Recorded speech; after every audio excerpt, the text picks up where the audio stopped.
Hi mayam, ngasi video anauba ama namjarake. Ngasi video jina kaino tauge. Korea da kamaina masters PhD taubagi ko. Ado yang waraubi badi ade ai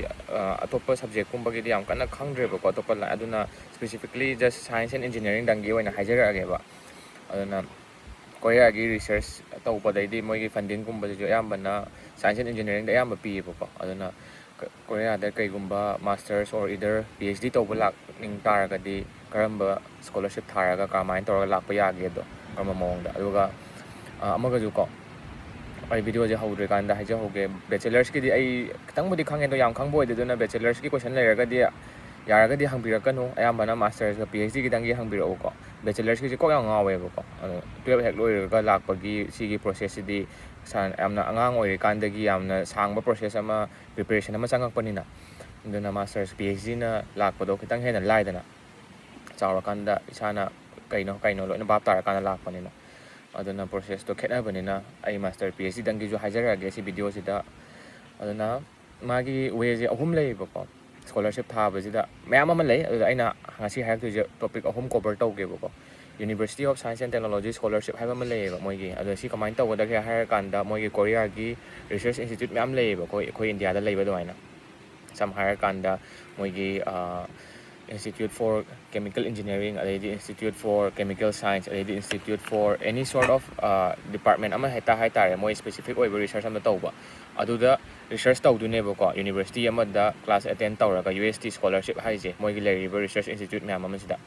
aduna moigi sigi scholarship ki kana buje kaino hire kanda ngasai research ki exposure do phangani research ki exposure je phangaba gi mathak tu da akoi kaino je tawduneba ko monthly stipend adedi kaino ju phanga ani ba tuition fee amda ko loina mak amda thira ba tuition fee do loi cover tawgidune ba ko sigi scholarship sina aduna stipend je master chhatra gine around like 70,000 INR la ani ko tha amada 70,000 INR per month la ani duga PhD chhatra gina kitang hela ani around 80,000 85,000 rupees la ani bako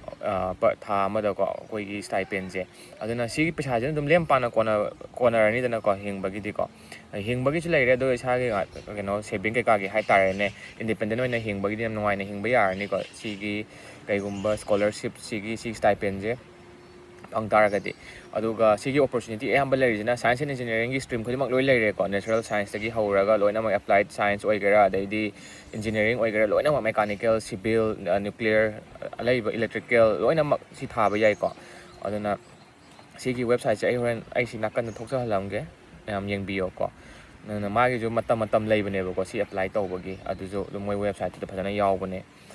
na yam serious taba amna phajana khangning ba apply tawning mi lerega di engon da dum comment da haibiramo ai phajana thiraga thajarake information mayam do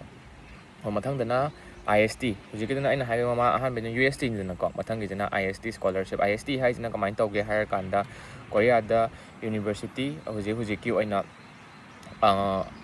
mari leibo ko kai haiba mane Korea Advanced Institute of Science and Technology haiba mane UNIS haiba mane Ulsan National Institute of Science and Technology haiba mane disease haiba mane duga GIS haiba ko disease hai jana Daegu Institute of Science and Technology haiba GIS na Gwangju Institute of Science and Technology so ani loina mak science and tech ki institute ngata ne ko aduna basically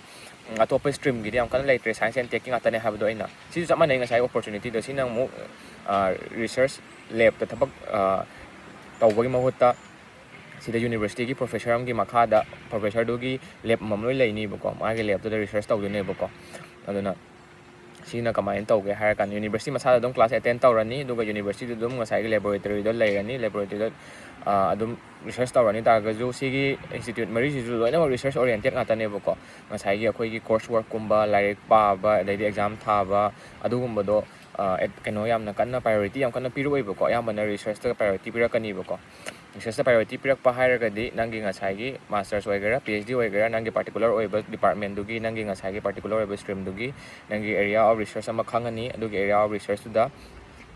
nang namo minimize tawrak tini dana karamba area da research tawninge na nangi ngasai gi whole area lai da adugi area du da research tawrak tuni bako ngasai oja nanga chana ba amagi makha da hai tare nang apply tawrak pudogi makha da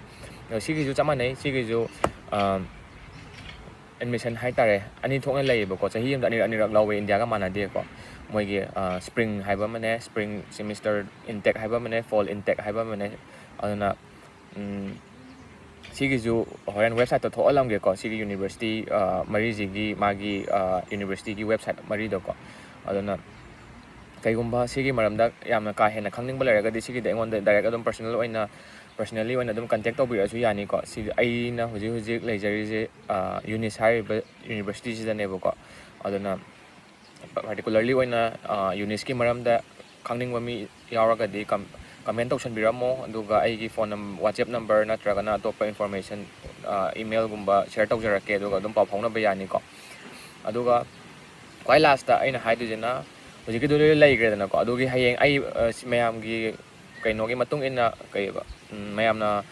kai haidana ne mayam gi interest ki matung inna ne ai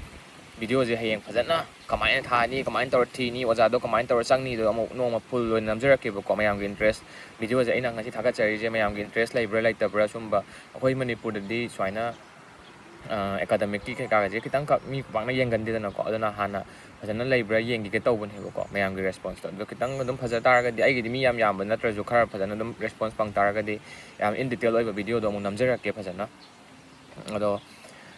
ani high grade ko UST ga IST ga ahum subajina Korean government scholarship program haije sigi Korean government scholarship program jidi am kanari je ko aina nga saidai hai myam do science and tech ana haidana ko sidadi science and tech nataba loinamak stream kudimak thawa yare ko literature oigera adaidi social science oigera history oigera geography oigera adaidi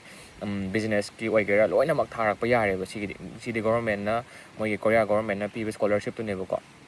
aduna sigi government gi scholarship sina kamai tawge har kanda ani thonga thaba yai ko mana kamai ani thokpa haije embassy track haiba mane university track haiba mane aduna kamai tawge har kansida akoi gi India da Korea gi embassy larinina aduna thajan gi dune ko koina university ahom khallaga akoi gi application je aduna university ahum khanbagi yabagi khudong chaba pi ba embassy track thaba matam dadi ko thaba na embassy da tharani aduga university track haijina kamai tawge har kanda saigi embassy track se thadabida embassy track ka university track ka simultaneously animak thajan ba yaba yada du ai ju khangdre ko targa ju university track haijina kamai tawge har kanda direct aina apam university ama khatang khallaga ne yam strong oiba application ama direct university do en thajan basina university track ka weba ko magi opportunity ju ngasai gi magi phangi benefit myam ju ngasai aina hagi lu hape manare ko aina ngasai IST gi benefit chu pan ba pang kawram me do UST ga samana dine ko master gi scholarship tu ju manara ani ngasai stipend monthly stipend ju manara ani PhD gi stipend ju manara ani aduga tuition fee ju loina ma cover tawrak tu ne bo ko koi GPA ke ka loi maintain tawra kanda course work ke ka myam do aduga hojiki KGSP gi ju makha tarak pada hojiki phangi ba stipend do lain samana na phangdine daidi moini health insurance cover tawra ani adaidi nangi ahanba India dagi Korea da lakpagi flight ki expense ama moina cover tawbira ani adaidi hayeng India like tambal lower kan master na tragan either PhD lower kan da yumda hangibagi flight ticket to moina cover tawbirak tu ne ko aduna opportunity je phajana lei aduna sigi KGSP ki website ju sida nakanda tholam gi ai horen video jigi aduna mayamna interest lei taragadi munna hana yengbiro website to da aduga comment option biro do the interest lei na ado atopa sungumba kai hai tare ne kamamaina like to but ayambana direct tamba lakpajina diam lai ko dum hangak pa yawe ko Korea da kamai tar thabak to boi lakani khotkani kaina ko aduna Korea da thabak to boi lakpa gi khotpagi khudong chaba je India gi oina phuji am kanna leite bako adum ayambana ko sida laknari myam je thabak oi taraga ju either PhD gumba lorak pa natraga na master lorak PhD tawba lakpa natraga na PhD lorak kanda sida postdoc tawba lakpa researcher oi natra scientist oi na tawba lakpa aduguma ngata ne bako akoi gi ayamba India da lakpagi Korea da lakpagi way je ko aduna atopa country myam am da di hena khudong chaba leidana chathok chasin tawba da visa gi moigi ngasai gi do labor visa adu ada myam tongan myam am leigre ne immigration gi system da aduna Korea gi di hoji bogi India gi do en leitamina lakpa je ayambana hoji ki academic line ayamba lae bako aduna adugumba gi question du di aiju phajana piba ngamaroi thabak tawba khotpagi umbai di ko amna broad oire aduga ai khangju khangde ba aduga lawyer male aina haide myam je lawyer mayam na atop khangning ba lerega di comment hajan biramo aduga ai je khangboy tar di ai hajarake khangdabo oire kana ai yengaga ꯅꯠꯇ꯭ꯔꯒꯅ ꯋꯦꯕꯁꯥꯏꯠꯀꯨꯝꯕꯗꯣ ꯊꯥꯔꯛꯀꯦꯕꯀꯣ ꯂꯤꯡꯒꯨꯝꯕ ꯀꯩꯀꯥ ꯂꯩꯕꯗꯣ ꯑꯗꯨꯅ ꯃꯌꯥꯝ ꯉꯁꯤ ꯚꯤꯗꯤꯑꯣꯁꯦ ꯁ꯭ꯋꯥꯏ ꯂꯣꯏꯁꯤꯟꯖꯔꯒꯦ